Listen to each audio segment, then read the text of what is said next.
खामोश हो जाया करें और सह जाया करें, झुक जाया करें, मान लिया करें। ये आजिज़ी है जो अल्लाह को बहुत महबूब है। बंदा जब बाइख्तियार होते हुए खामोश हो जाता है तो अल्लाह की नज़र में मोतबर हो जाता है। मोहब्बत खूबसूरत नहीं होती, निभाने वाले उसे खूबसूरत बनाते हैं। मोहब्बत में एक चुनते हैं और बाकी सारा जहां छोड़ देते हैं, क्योंकि ये एक शख्स ही सारा जहां बन जाता है। लोगों को जज करना छोड़ दो, तुम नहीं जानते हर कोई अपने अंदर कैसी जंग लड़ रहा है।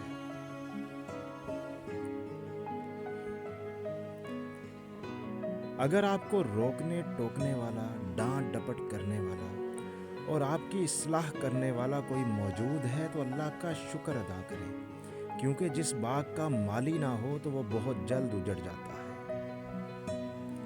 जब तक इंसान दूसरे की जगह पे खड़ा ना हो तब तक उसे पूरी बात समझ नहीं आती।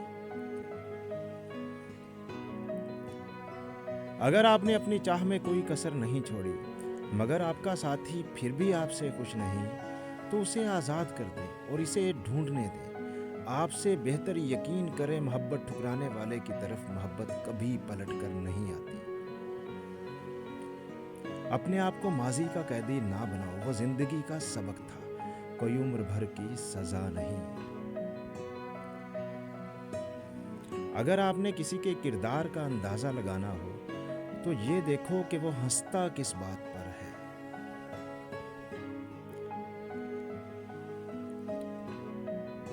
गलती पर साथ छोड़ने वाले बहुत मिल जाते हैं, लेकिन गलती पर समझाकर साथ निभाने वाले बहुत कम मिलते हैं।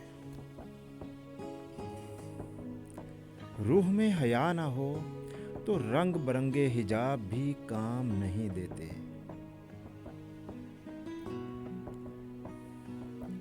कभी किसी की जिंदगी में अपनी अहमियत जाननी हो तो खामोश होके देख लो, पता चल जाएगा कि तुम्हारे होने या ना होने से इसको कितना फर्क पड़ता है।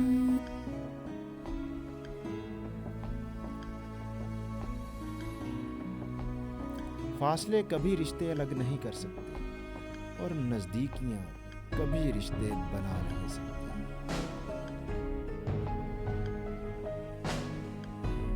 टेंशन, बेचैनी और डिप्रेशन तब होते हैं जब हम दूसरों को खुश करने में जिंदगी गुजार रहे होते हैं।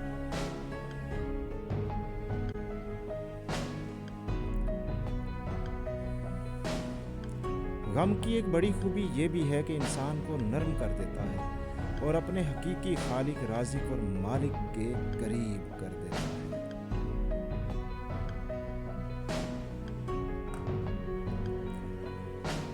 अक्सर औकात सच कड़वा नहीं होता, सच बोलने का अंदाज कड़वा होता है। हर शख्स अपने महबूब की उंगली पकड़कर उसे अपने माजी की सैर जरूर करवाना चाहता है।